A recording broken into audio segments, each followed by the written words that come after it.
There is no evidence to suggest it is terrorism related. However, we are keeping an open mind. We're told the male teacher who was injured is in a stable condition in hospital. After the BBC suspended a presenter accused of paying a teenager for sexually explicit images, the young person's lawyer claims nothing unlawful happened between them. The broadcaster has been suspended. The Metropolitan Police Service says it's working to establish if any crime has been committed. Joe Biden has described the relationship between the UK and US as rock solid after a meeting with Rishi Sunak today. The American president is travelling to Lithuania for tomorrow's NATO summit. More than 100,000 people with holidays booked are being affected by flight cancellations, mostly at Gatwick. EasyJet has cut hundreds of journeys ahead of expected strikes by air traffic controllers this summer.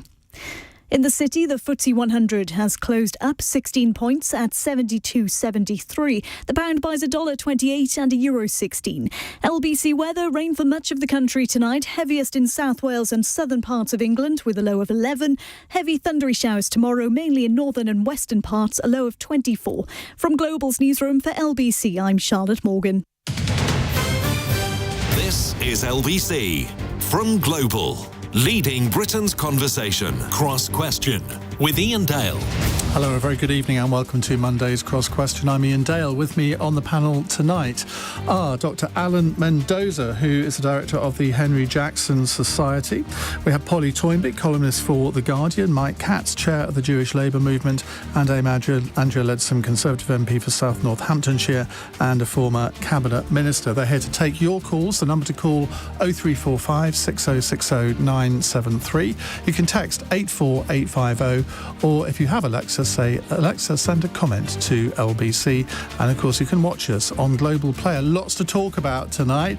Tonight's breaking news that the lawyer representing the young person involved in the BBC presenter scandal saying their own mother's claims in The Sun are rubbish.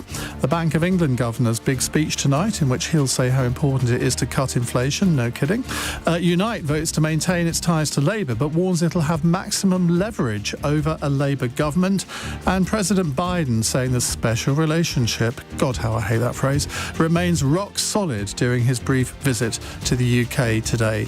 So lots and lots to talk about. 0345 6060 973.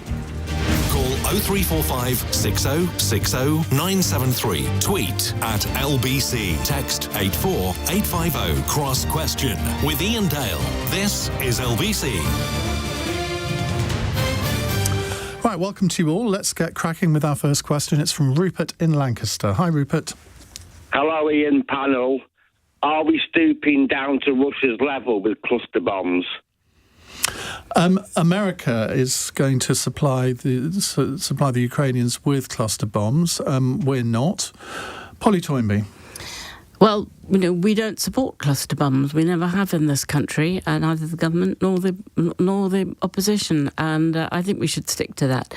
I hope that perhaps they won't actually be used, that even if the Ukrainians have it, they might reckon that if they're going to win this war, they don't want their own territory covered in these lethal weapons that will kill their own children. The Russians are using them already, aren't they? Well, I know that may be so, but we don't all want to do what the Russians do. I hope they don't actually get used. What about the argument is that all's fair in love and war, fight fire with fire? Well, that's also true, but and the Russians seem to have very little. Actually, they have some restraint. There are those who say they could be doing even worse. Well, they're not using nuclear weapons. I suppose that's a form of restraint. That's something that is a form of restraint. I just think that if we have signed agreements and treaties that we are against cluster bombs, we should try and stick to our own principles, much as we need the Ukrainians to win. And obviously we don't know what Rishi Sunak said to President Biden today, but would you have expected him to sort of issue a mild rebuke? I would expect him to raise it with a kind of whisper so that he could say he raised it, the way people do with embarrassing. Yes, we're going to raise human rights situations with the Chinese. And exactly. You say, now we're going to raise this. I've raised it. Thank you very much. Iain Mendoza.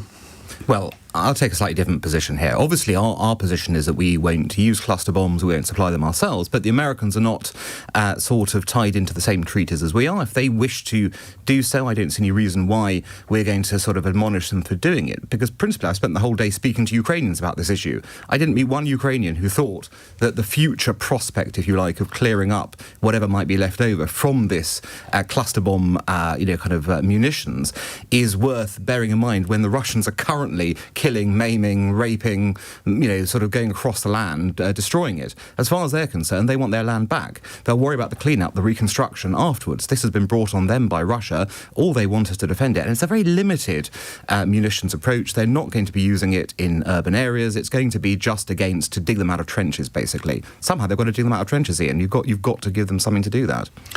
Andrew Leadsom, you sat around the cabinet table. If this came up in a cabinet meeting that you were at, what would you be advising the Prime Minister to do? Well, I think exactly as he did do, which is to say that we don't support the use of cluster bombs. The UK would not be providing them and don't have them. However, I do think there's another angle here, which is I understand that the Russian cluster bomb equivalent is very unreliable, so a lot of them don't explode. So you've got that massive danger. Also, the land that Russia have overrun is very heavily mined. So arguably, the use of cluster bombs on the Ukrainian side across those areas will explode those mines and those other cluster bombs. And so in a way, it is potentially a form of mine clearance. I mean, it is a terrible, terrible situation. And I was talking to somebody today who's just been recently out to the front line and seen the devastation. And it is appalling. This war has to end. And so I think it's entirely understandable that the Ukrainians will do whatever it takes. Mike Katz. Well, I think there could be a cause of agreement around the table. Listen, I don't think either Ukraine or the US would have taken this decision lightly.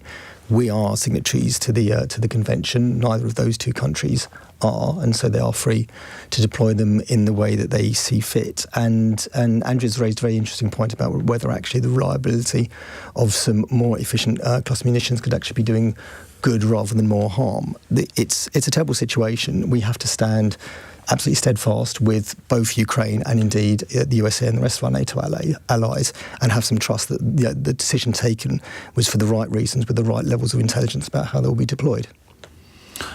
But, I mean, the US is obviously the leading player in NATO. We are, I would have probably said, the second leading player. We are disagreeing with our main ally in this. Is that a healthy place to be? Doesn't that even give succor to the Russians? Well, I think our position is a little bit more nuanced than that, isn't it? It's the fact is we've signed up to a global convention that doesn't allow us to deploy them. Neither Ukraine or US have taken that decision yet. That leaves them some freedom to move. So, in a sense of whether NATO partners are disagreeing, I don't think that's actually the case. We need to work carefully with the US, and I'm sure as both Polly and Andrea mentioned, there would have been some discreet discussion about this when the Prime Minister met the President. But at the same time, I think it's clear that we need to, that if they're going to proceed, we'd rather have US engaged and on the front foot when it comes to Ukraine, rather than holding back for, as so often they do, for domestic policy reasons. Well, it's a difficult subject, but Rupert, you've heard what our panel have to say. Any comeback from you?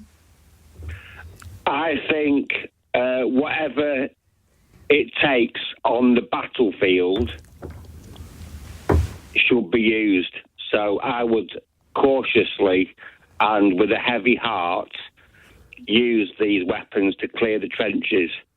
OK. All right, Rupert, thank you very much for that. Let's move on to another subject, much in the news. Robbie is in Chelmsford. Hi, Robbie. Hiya. My question is the UK news media sufficiently regulated? I can't imagine what you're referring to on this. Well, I can, and which is why I should say from the outset that obviously there are regulations, there are laws about what media organisations can report on the issue that you're referring to here. And we should also report the breaking news tonight that the lawyer representing the young person involved in this story surrounding a BBC presenter says the claims made by that young person's mother are rubbish, and that the Sun were told this before publishing their original story on Friday night. The Sun says it's reporting a story about concerned parents and has seen evidence to back up its claims. Andrea, let's start with you. Yes, well, You're thinking, please don't come to me first. Yeah, I really am. I mean, I, and I'm sure you'll hear it from all of us, we are all absolute supporters of the free press. Anyone disagree with that? I don't think we would. So, I mean, the press do a huge amount of good in uncovering stories and systemic abuse and so on and so on. So there's no doubt that freedom of the press is essential. But as you've just explained yourself, Iain, the Sun knew the facts, decided to publish the story anyway, then got challenged. So now they're saying that, oh, well, it was because it was concerned parents. Well, that wasn't how it sounded on Friday night, was it? So, this is the problem. There is a tendency to make a story, and having been at the butt end of that so many times myself, I'm not entirely in favour of some of the tactics of the press, shall we say, whilst at the same time, I do believe free press is an essential part of our democracy. Andrea, can I ask you, at the time when the Leveson report came out and David Cameron passed the legislation for the Leveson, you presumably voted for that? Absolutely, yes. And so do you think it should be carried out in full? I mean, we don't have an independent regulator, which is what, that Cameron wanted, what Leveson wanted. Yeah. And then, due to intimidation by the press, Cameron backed off and everybody got free. Politicians are always intimidated by the mighty power of about 3 press barons, and it's gone away again. We know we do not have that independent regulator that was promised. It's a difficult one, Polly. At the time, I was absolutely astonished that we didn't go ahead with the full implementation. And to this day, I don't know if you're right, if it was intimidation, but it seemed that people were queuing up to say not necessary, not necessary. It certainly seems to me that that the press don't always get it right. And certainly that we've all seen reputations trashed, we've seen people brought low, we've seen people seriously harmed emotionally as well as physically by things that have come out in the press that were not justifiable. So I think there are major problems. The other thing I've always thought is that, if you put on your front page that, Andrea has done this, and it turns out that she didn't, rather than sort of publish the retraction on page 18 in sort of size 0.05 font, you should plaster it all over the front page again. There are rules about that. There are some rules, yes, but they're only by rules. IPSO, and they, who was written by newspaper editors such as Paul Dacre, has actually written the code. Well, what kind of independence is that? Yeah, but we've seen a lot of we've seen a lot of stories, kind of been countermanded over the years. People have to apologise, etc. You've seen, and there have been legal challenges as well. Of course, people are entitled to go to the courts to enforce their way. I don't actually think the problem is press regulation right now. I think there are enough sort of ways that you can hold the media to account. I've got a bigger problem, which is if you compare the regulation as imperfect as it is for the press, look at the Wild West on social media, where literally anything can go. Yeah. Just in a rather jokey way, I saw Iain that some was joking that you might have been the person. Obviously, it was a joke. Thanks for that, Alan. No, you're not the person, obviously. But the point is, I did point out exactly. Did you miss the phrase BBC presenter? But the very fact that someone says that, tells you that this is the real unregulated space, and we know that those companies, the social media giants, have tried desperately for the online safety bill, which you're no doubt scrutinising at the moment, to try and avoid further scrutiny there. Of course they should come under it as well. Of course they should. Of course the social media should be subject to exactly the same rules as everybody else. How can it be? That's the problem, because we've had all sorts of speculation over the weekend about who this person is. I suspect that every one of us in the studio knows who the alleged presenter is, but we can't say it because it would be libelous if we did, and nor should we in many ways. But of course, I felt so sorry for Ryland Clark over the weekend, where The Independent had got this lurid headline about a BBC presenter, and then his big picture underneath. Now, there was a caption making clear that he had responded to sort of social media stuff. But to all intents and purposes, anybody glancing at it would have thought he was the BBC presenter. Yeah. Now, he took it relatively calmly. I'm not sure I would have done. So if print media are meant to, set the tone and be a standard to which, social media maybe should aspire, then that means surely some stronger levels of regulation. Because as Polly pointed out, it's basically you've got the poacher writing the gamekeeper's charter at the moment. It's absolutely ridiculous, and we know that there are other areas of public life, other regulated utilities that are coming under some fair criticism at the moment. That you've got people who are former regulators leaving that job and then going over to the regulated industry to earn a quick buck. And people say, well, is this fair? Is this right? And there are rules around that. And there's no framework. I think that, as Polly said, I think Andrew is agreeing, that Part 2 of Leveson should be enacted, because I think we've actually had a trial period of IPSO. It's proven wanting, and so that means there should be some beefier regulation. Because I think if we're going to regulate social media, that will take a while to come. But I think it's up for if legacy media, as we're going against print media, wants to have a reputation worth saving, then it has to hold itself to higher standards. It's tricky, it's not nice, but it has to do. It's maybe not fair, rather, but it has to do it. You're quite right about this business of an open door between regulator and regulated. I mean, just think, Boris Johnson tried to put Paul Dacre in to be head of Ofcom to regulate the media. I mean, what kind of insanity is this? And so that's why we need a genuinely independent regulator. It just doesn't pass the sniff test, basically.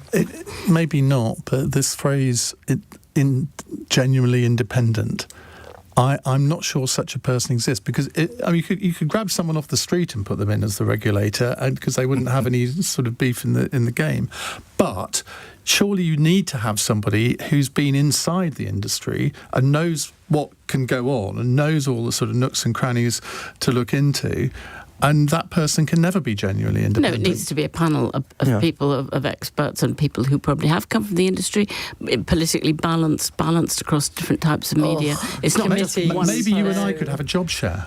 Oh, certainly. I'm happy to do it. And you'd never get anywhere running anything by a committee. Therein lies the road to ruin. But I think you've just described most regulators of other utilities. Yes, there's a mixture of people who are experienced in the sector and some outside expertise as well, some independence that you come. I mean, otherwise we just say it's too difficult to regulate anything, and we'll just let it be a Wild West in all spheres of economic activity. And I don't think the public want that, really. But I've got to make one point. Even with all these regulators, that won't stop the media making mistakes. It won't do it. You're not going to have any regulator that can step in before a story is said. So your question is always what happens afterwards, and maybe there needs to be beefing up there. But on this one, if you are told by the alleged victim that this is not true, and you go ahead and publish, exactly, and let's assume, for argument's sake, that it absolutely is not true, and the alleged victim, is right.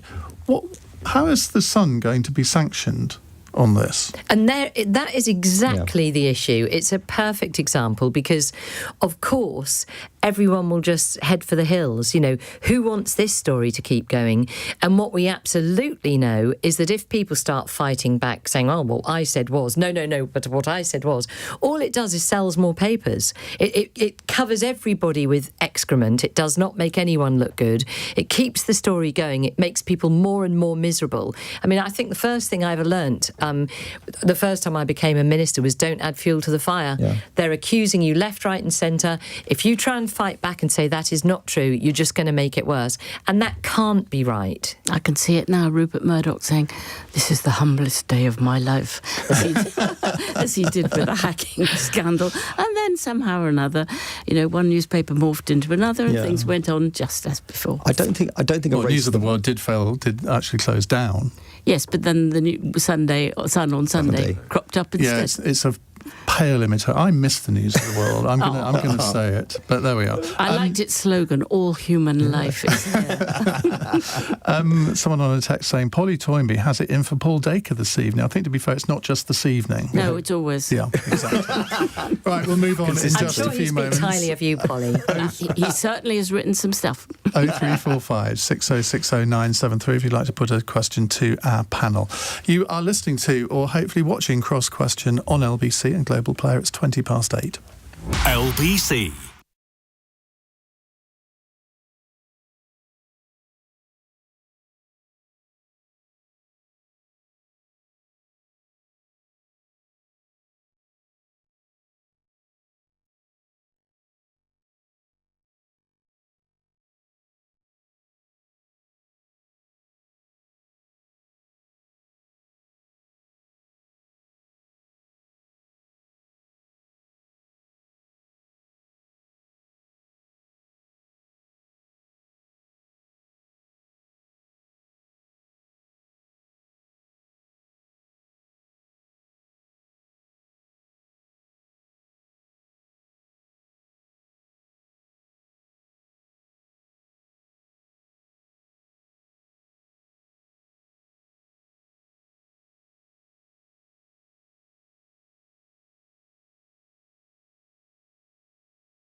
Leading Britain's conversation. Cross Question with Iain Dale. Tweet at LBC.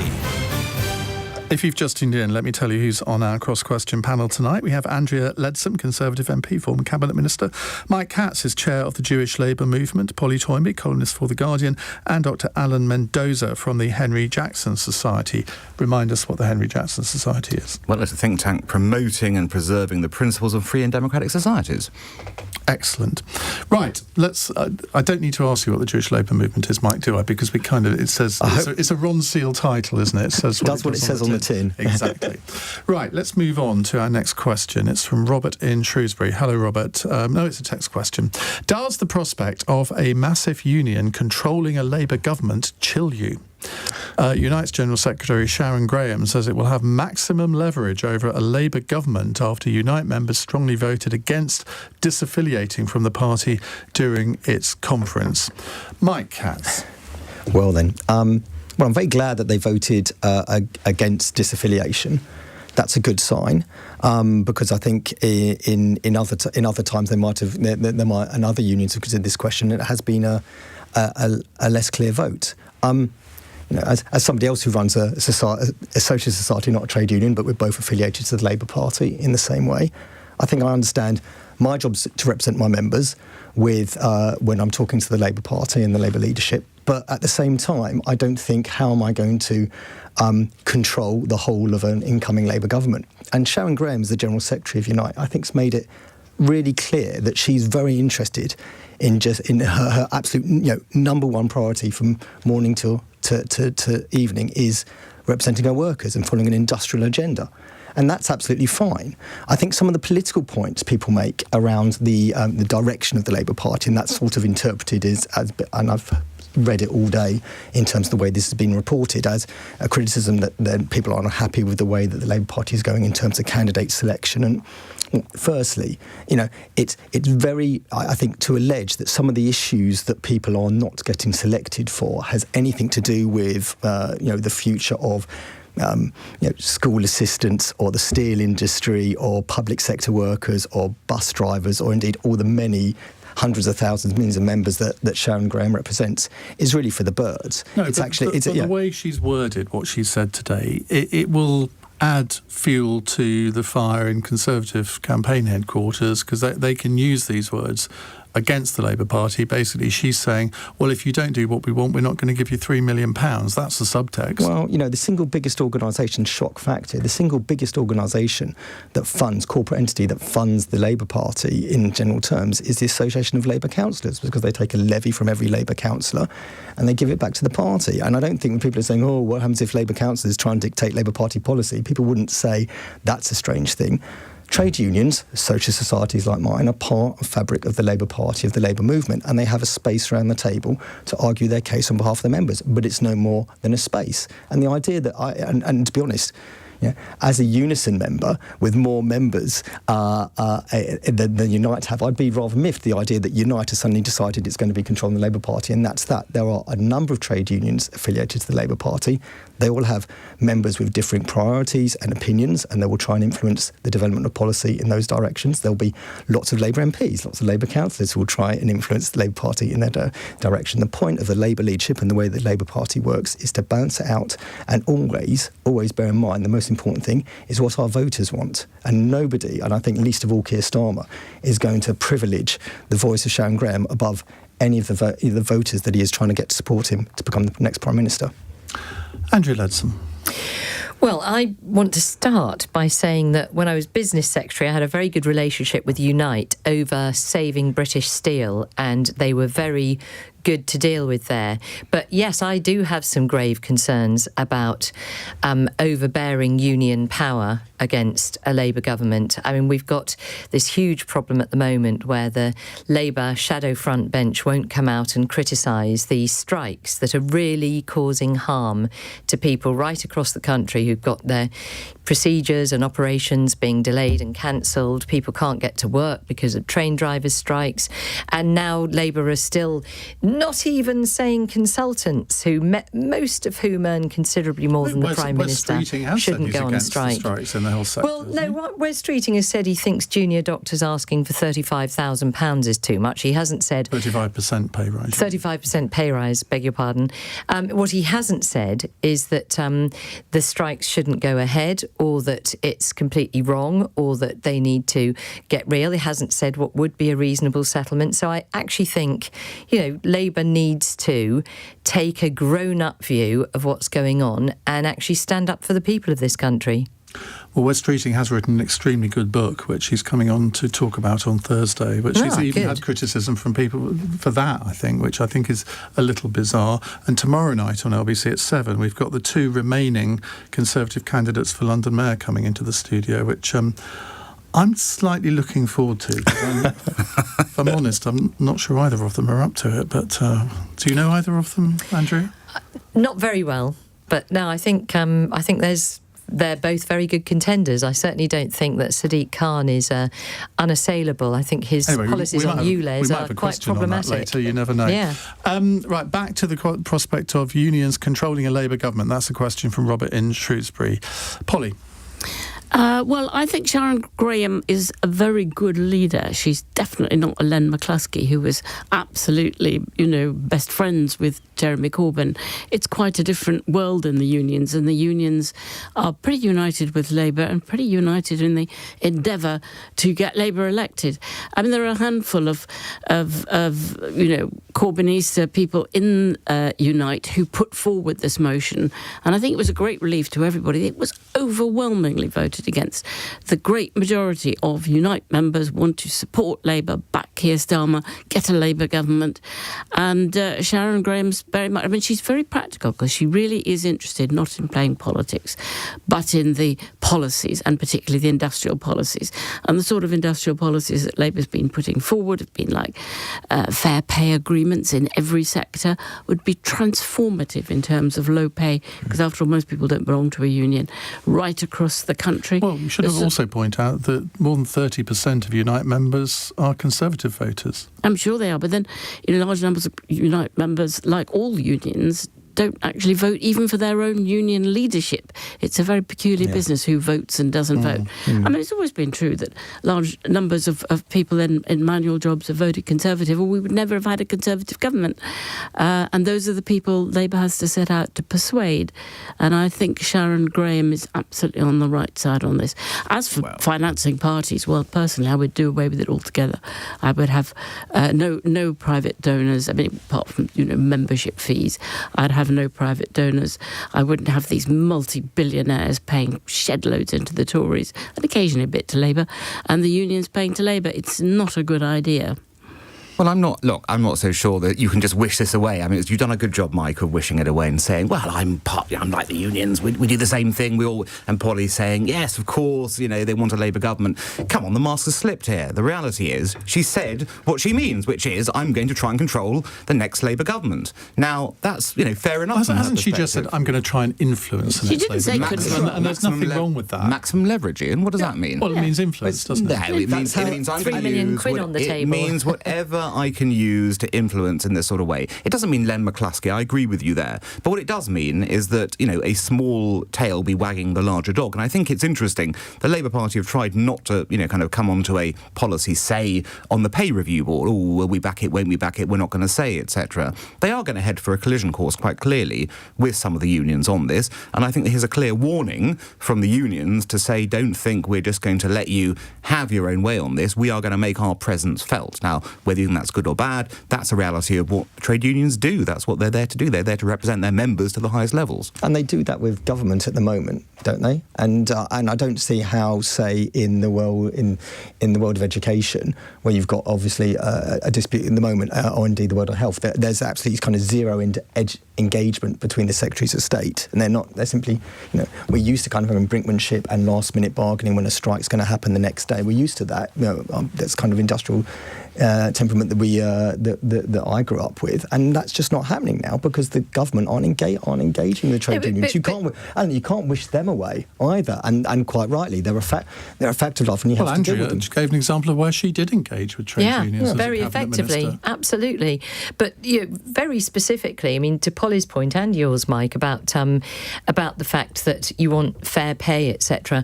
With junior doctors demanding a 35% pay rise, the problem is the other side of the equation is we are trying at the moment to stop rampant inflation from becoming sticky, becoming a wage price spiral that is so difficult ever to stop. So you'd be giving with one hand and taking away with the other. They've actually said they're not demanding 35%. They're saying their pay has fallen 35%. No, they have. That is their demand. Well, they did at one point in the beginning, but since then they've really backed off that. There is a deal to be struck. What are they demanding then, Polly? Well, they want to sit down at the table and what's called negotiate, in which you don't have absolutes on either side or you get nowhere. And what's happening now is that the government is not sitting down with any of these because strikers. I think they've said they have to drop the 35% before they will sit down. Well, I don't think that's the case. I really don't. I think they won't sit down with them until, it's hard to know why not, because it's not hard to know why not. The reason is because it is not possible, it is not in the national interest to agree to huge pay rises, notwithstanding where inflation is, because what that will do is bake in inflation and we will all be the poorer. It bakes in price rises and wage rises, and you get that spiral that we saw under previous Labour governments who tried to cap things and let people keep up and so on. That can't happen. It's not in the national interest. So it's in all of our interest to stop inflation and bring it down, and that's where the government's priority is. Right, let's move on in just a moment. Really interesting question coming up. But before that, let's get the news headlines at 8:33 with Charlotte Morgan.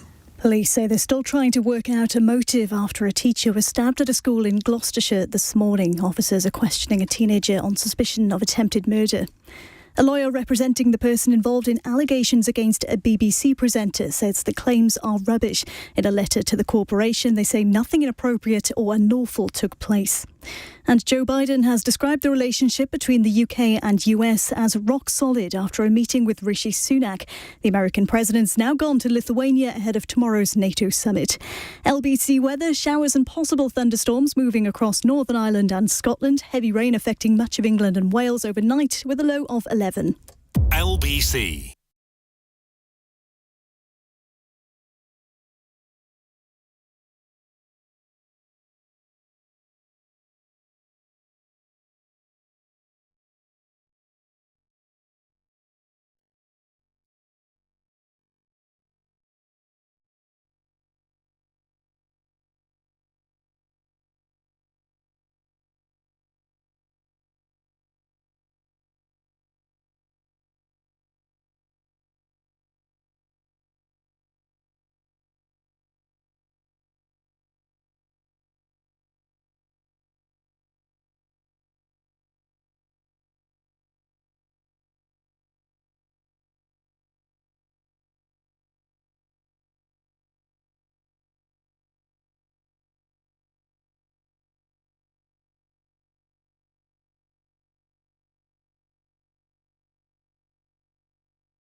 Wait. Cross Question with Iain Dale on LBC. 8:36, some really interesting breaking news. With NATO members meeting in Lithuania, the organisation's General Secretary Jens Stoltenberg says he's hosted a meeting between Turkey's President Erdogan and Sweden's Prime Minister Kristersson, and that Erdogan has now agreed to allow Sweden to join NATO, quotes, as soon as possible. Finland joined in early April, but Turkey had blocked Sweden from joining until now because Ankara claimed that Sweden was giving shelter to terrorists. Now, that is a major development, and we'll talk to somebody later in the programme about what that actually means in the long term for NATO.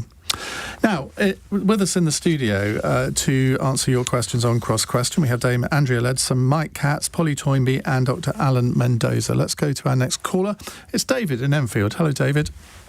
Good evening, everyone. Hello, what would you like to ask? Is it in England's national interest to have such key strategic sectors as energy, water, railways, airports, ferries, owned largely by rapacious, profit-maximising foreign investors?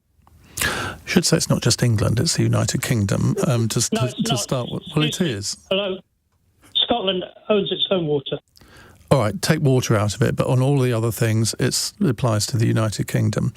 Alan Mendoza. Well, I think this applies. It's an interesting question because it kind of goes. You're talking about investors, obviously, because of the utility companies, but I think you can also look at, kind of foreign nations as well in this. And I think we have been over the last 3 decades far too easy, as it were, with who owns sort of key bits of national infrastructure. And I'm concerned certainly about Chinese companies coming in and doing that. Obviously, I'm concerned if there are companies out there that are not being run properly, that provide public services. That's also an issue. But there are two different arguments here. One is obviously preventing certain people from owning bits, and I would certainly prevent Chinese companies from doing that, given their closeness to the Chinese state. Then there's a question of regulation. It comes back to our regulatory approach we were talking about earlier in terms of how is it that you can manage process. Obviously, I think most of us around this table are in favour of free enterprise, but free enterprise comes with responsibility and with regulation that's required as well. And if companies are failing in that, then there needs to be appropriate punishments. Do you think privatisation has been given a bad name by weak regulators? Yes, I think actually it's a really good point. I think certainly back in the day, I don't think Margaret Thatcher would have envisioned this to be the outcome 3 decades later. I think the whole point of the market has always been, yes, as a free market, but you also have to ensure that the Wild West of capitalism does not occur.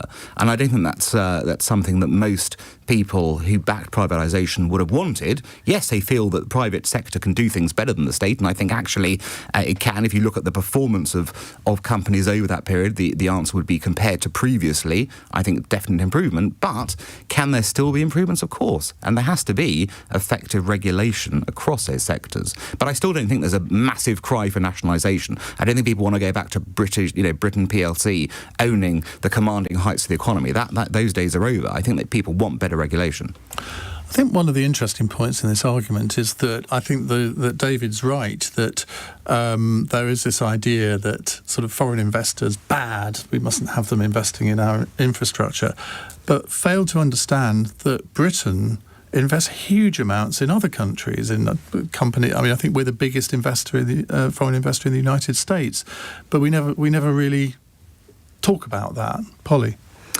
Well, I think it's shown what a disaster most of these privatisations were. Not all. I don't think anybody would want to go back to on telecoms, for instance, because it's changed out of all recognition.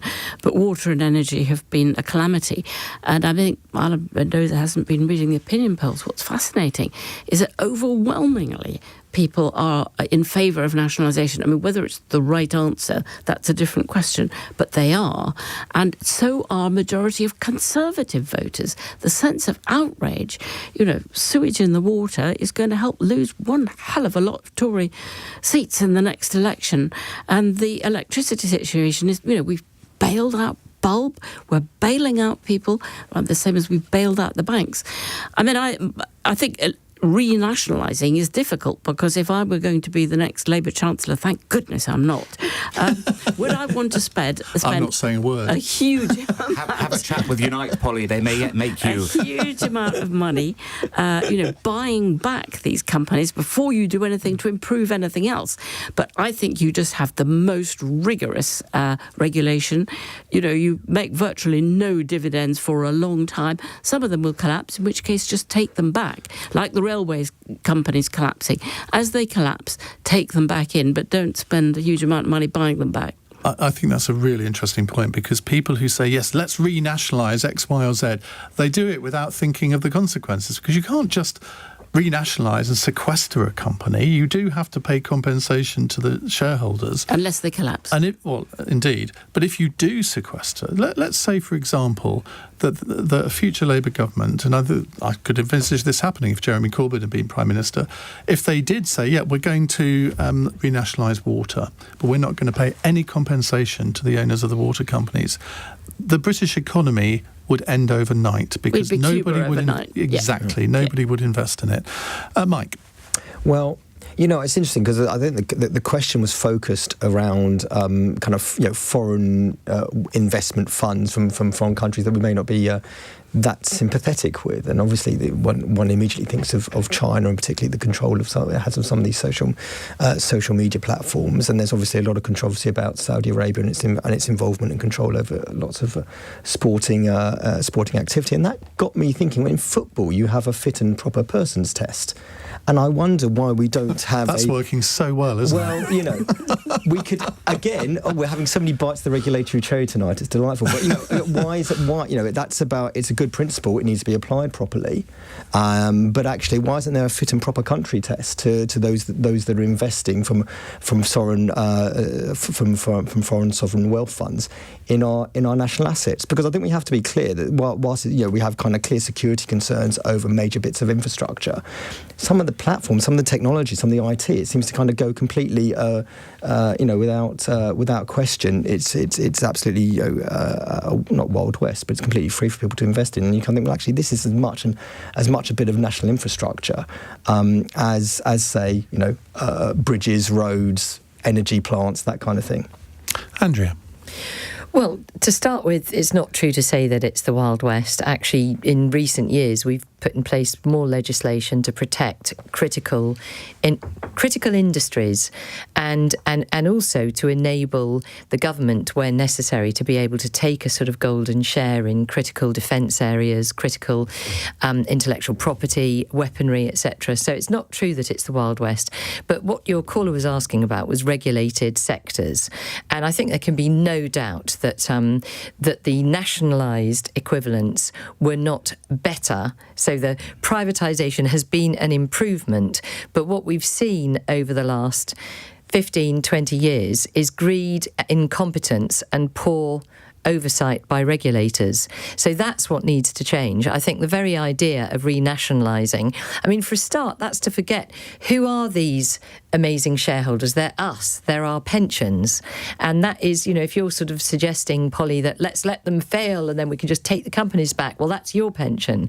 It's everybody's pension that is then failing. So to wish ill on them is not the right way to go. I think, to be fair, Polly wasn't wishing ill. She wasn't wishing ill on them. They're kind of collapsing around us. No, I don't think they are, actually. Look at Thames Water. No, which is vast. The amount of money they want to prop them up is so huge. It is, but they're going to their shareholders. The alternative is that they go to the taxpayer. So actually what we need to be doing is to be wishing them well and much tighter regulation, but supporting the company to stay afloat, much as we did with British Steel, because actually it is in nobody's interest to see massive companies failing and then the taxpayer having to pick up the tab, which, as you rightly say, Polly, we've already seen with energy companies. Now, that was a kind of black swan event. That was not foreseeable, that Putin would invade Ukraine and we'd see energy bills going through the roof. But all of these things point to the need for very strong regulation. And yes, of course, care over who takes over these companies. Nobody's allowing Chinese businesses or Russian businesses to own critical UK infrastructure. That's just not true. But nevertheless, what we actually need to see is some corporate competence. nuclear. hang on, With the nuclear. exactly. Corporate competence. No, actually, with the nuclear, that is not the case. All that the Chinese Who's nuclear company... building Hinkley Point too? Hinkley Point is being built by EDF, which is a French company. The only Chinese involvement was a financial contribution on which they would make a financial return. And I can tell you that because I was energy minister at the time. There was no way that the UK was going to allow Chinese technology or Chinese access to any of our nuclear power stations. Well, all I'd say is, if we talk about, strong regulation, I can't help but think there's one very significant area the government's clearly failed. If you look at water and the fact that multiple water companies have been allowed to actually, completely fail their obligations. When That's not true, Mike. The whole argument. From a caller's perspective, Andrew, what they will see is that there is effluent bits, surging out onto our rivers, onto our beaches. Why is that? It's not controlled because, what is the point of having regulation if it isn't to stop this sort of basic failure of a company to invest enough money in its infrastructure? Yeah, the fact of the matter is climate change, huge rainfall is overwhelming the sewers. The alternative to not allowing them to discharge into rivers and seas is it comes into your kitchen, your bathroom. It is a failure to invest over many years. It's also... Yeah, because they haven't invested. I mean, where I live in the southeast water, there have been people who haven't been able to get any drinking water for like a week on end. And I've had exactly the same in my constituency. And the reason is, it's not because there's a lack of water, it's because they haven't invested in the pumping infrastructure. And on that, I'm totally agreeing. It's been subject to all these dividends. They've paid out all these dividends over the years to their shareholders instead of fixing the pipes and fixing the pumps. Ian, fix the pumps while the sun's shining. I don't think it's unfair to be able to say, well, I want to have drinking water available to me. I want to be able to swim safely in the river or the sea that's close to me, and also I don't really want that. That's where the regulation has failed. Can anyone name one at a time, we'll get complaints. Can anyone name a regulator that they actually approve of? Seriously, can anyone think? I think Ofcom, wonderful. Marvellous, Ian. Good. And on that note, we'll move on. It's 8:48. LBC.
Cross Question with Iain Dale on LBC. Call 0345 6060 973.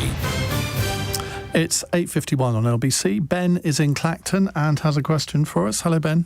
Good evening, Ian, and good evening, panel, and welcome back, Ian. Thank you. I missed you. Well, thank you very much. I've been back a week. Weren't you around last week, Ben? No, I did try to ring in, but there was too many better questions than I had. Oh, well, there you are. Now, what's your question now? Isn't it about time that we funded political parties from the public purse to reduce the amount of influence that either the trade unions or big business have on decisions in government? Well, it obviously refers back to a question that we had earlier on Unite. Polly? Yes, I think absolutely. Well, I think you actually already answered this. I've already answered. Didn't you? I'll tell you what I would do, because it would mean the state funding parties according to the amounts of votes they'd got. And there are a lot of different ways you can do that. But I think quite a good way is to give every single voter a voucher, so when they go to vote, they can tick a box, whether it's, however much it is their allocation is, for which party they would like their share of the funding to go to. It might not be the same people that they were voting for. And that way, I think you could distribute it fairly with people actually deciding where the money went. But it would mean the taxpayer would have to pay, but it would be insignificant compared to, Well, we had an academic on who said it would be 50 pence per person per year, which I think is about the same as we pay for the royal family. But can you imagine any political party going into a general election campaign telling the electorate you're going to pay for all of these posters that we're going to put up and all the leaflets that come through your door? Well, I think you could do it, but it would take something like a citizens' jury, a big national discussion saying, look, this is what happens now. This is the corruption of our system. People are disgusted when they see, all of these billions of pounds that come from incredibly influential billionaires, mostly going to the Tories, and the Tories say that they're outraged by the unions paying for labour. Either way, let's get money out of the system. Andrea? No, I just can't agree. I think democracy requires that people put the effort in, and actually what you'd soon find is that people didn't do any legwork anymore. Everything had to be posted and no one could be bothered. You'd lose the element of enthusiasm and just energy that people put into their politics if they're passionate about it. If it's all costed out and paid for by the taxpayer, yet again the taxpayer picks up the tab for something, it spreads and spreads, and I don't think it benefits anybody. I certainly think that the sums from any one organisation should be limited, but of course Labour don't support that because they get far bigger blocks from the trades unions than the Conservatives get from millionaires or business people. So arguably the block sums are Can I ask you a question? You stood for the leadership of the Tory party. You had a leadership campaign which presumably took donations. You've been a cabinet minister. Over your years in Parliament, have you ever had anybody say to you, well, of course, if you sort of push this for me, I'll donate X amount either to your campaign or to the party? No, never. I think you can look at things like public health. Why is it we don't have proper salt, sugar taxes, things like that? Why is it so difficult to do? Because every time the great pushback from industry comes, why have they got so much influence? Partly it's sheer political weight, but it's also because they are big donors, very big donors to the Tory party. I think that's completely false. I honestly think that is totally untrue. I've been around, as you point out, Ian, I've been around the cabinet table. I know the previous prime ministers, members of the cabinet, and I have never, in passing, in private chats or anything, ever come across anyone who says, do you know what, I need money from these people, so I'm not going to do X or Y. When the chairman of the party says to a cabinet minister, I need you to go to this donors event, they just roll their eyes. Yeah. Nobody wants to do it. Exactly. Yeah. I mean, it's they do. Huge, great Tory. Well, they do. They do it. Events, yeah. Well, I've been to one of those. They're not very fun. Yeah, but they don't lead to anything. Ian. The reality is, as you know, as you just said, you go, you'll turn up and you'll talk, and you can say, fine, you've got your 10 minutes with me. But I've never, I would agree with Andrew on this. I've never seen or heard of a minister who's gone, I did it because they were kind of putting some money in my pocket. It just doesn't work. The idea that the public... There was a certain question about Robert Jenrick, and he had to apologise for giving planning permission to Richard Desmond, who was a donor to the Tory party. No, he was sat on he was sat on a table which he had no control over. He wasn't, that was a complete accident. He did apologise because he because this is the classic example of because of the dumping on his head by innuendo in the press. The fact of the matter is, Robert Jenrick cannot give someone planning permission. What on earth? You think Robert Jenrick sits there at the local council for whoever it is that he sat next to at dinner? Yes, but the point is, he signs off as Secretary of State, but the reality is, if it's a call-in decision, he has a whole planning inspection team who sit there and say the answer to the question is yes or no. Sign here, please. It's a very, very cold day when a Secretary of State says, actually, do you know what? I'm just going to go against all these reams of advice from this call-in. I mean, I even had somebody sign off something in my name as Secretary of State, and they weren't even me, and they apparently had the power to do so, and it was a decision with which I did not agree.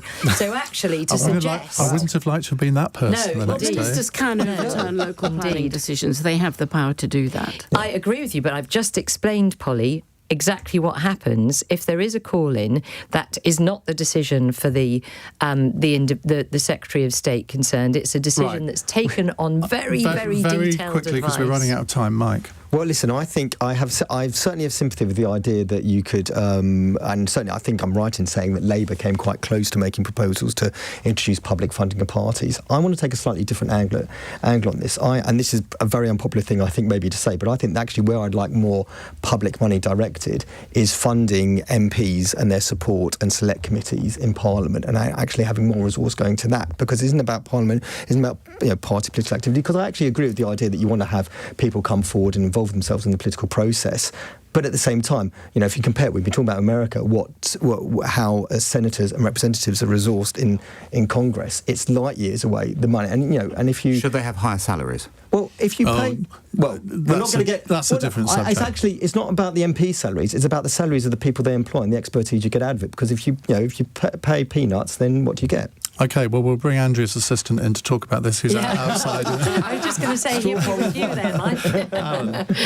Well, look, there's no way that the public are going to start wanting to pay for political parties. The idea would just be laughed out. I mean, it's just not something we've ever done here. It's not something we would ever want to do. That's not a good argument. No, but it's not something we'd ever want to do here. Go and ask people, do you want to contribute money towards political parties? Their idea would be, no, political parties should inspire us to make donations in that sort of way. And I think we have to look at that. If you look at the way that money does get funneled through, it tends to follow when a party is inspiring, they get money from whatever source, and that I think you're seeing, on a constant basis. So we want inspiration, not the state doling out. On that note, I just observed that Labour's donations from individual donors is kind of off the charts compared with the Tories at the moment. So I think Keir Starmer must be doing a good job at inspiring some people. Right. Final question from Sam in Cambridge. Joe Biden's aides were no doubt holding their breath during his visit to the UK today, fearing a gaffe. What's your worst head-in-hands moment in front of a watching public? Andrea. Well, I have no regrets about this, but I would have to say withdrawing from the leadership race in 2016, because it was controversial and it was, Which does indicate that you have regrets. No, I don't have regrets. No, Why was it a head-in-hands moment? Head-in-hand because it was letting down a lot of people who'd put in, it was a very tough decision. So I have no regrets, but it's definitely the most kind of controversial thing I've done. It was the best campaign. You had a team of people marching on Downing Street demanding that you should be appointed.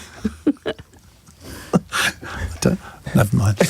Alan. Well, it must be the time that I unintentionally offended all of Ireland with a comment on a BBC show, which then led to 3 days of a fire hydrant of Twitter comments, which was... Can I ask what you said? It was to do with Brexit, and I said something along the lines of that we have to... of course, Brexit, of course. That that Ireland would need to... I can't remember my exact words. You can look them up. But basically, it was that the Irish did not take kindly to being told how this was going to go down, basically. And they let me know about it afterwards. Okay. I think the video clip was watched by 1 million people, and given Ireland's population is 7 million, I think, Mike.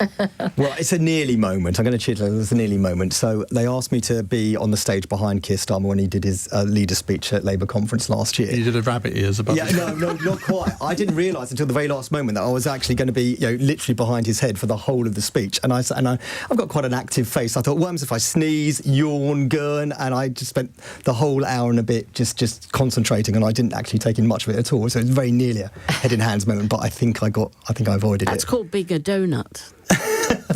Well, I've been called worse, Polly, so I'll take that. Polly. I think it was when I was BBC's social affairs editor, and I forgot the name of the minister I was interviewing.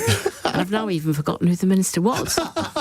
That is actually really difficult, isn't it? I've had that happen a few times where, in fact, I remember once when the producer didn't put the person's name or organisation on the screen, and I knew the subject we were talking about, but I had no clue who they were. And at the end I was thinking, well, how am I going to carry this off, saying, well, thank you, can't remember what happened now. Right, thank you. So what's yours, Ian? I think probably walking out of a live interview on Good Morning Britain. When I was being assailed from either side and not being allowed to say anything. And I think I was in a pretty bad mood anyway. And I just thought, sod this for a game of soldiers. Yeah, serves them right. It's just as well you didn't fall over while you were at it, given your... Note to Corey, never invite Polly Toynbee back on the programme. Which I don't mean, of course. Polly, thank you very much. Andrea, thank you. Mike and Alan, thank you very much too for being on the programme. Don't forget, tomorrow evening at 7, we have the 2 remaining candidates for London Mayor coming into the studio to take your calls. Hope you'll join us for that. Coming up in the next hour, I want to talk about the difficulties that ex-prisoners have in finding a job, because the government are pressing employers to train and hire ex-offenders in a drive to help prison leavers plug labour shortages and move into stable work when they complete their sentences. If you're an employer, do you actually make an effort to employ people who've been in prison? Or if you saw that somebody had been in prison on their CV, would you just automatically dismiss them? And if you have been in prison, how easy have you found it to find work when you leave? 0345 6060 973. On your radio, on Global Player, and Play LBC. leading Britain's conversation. This is LBC.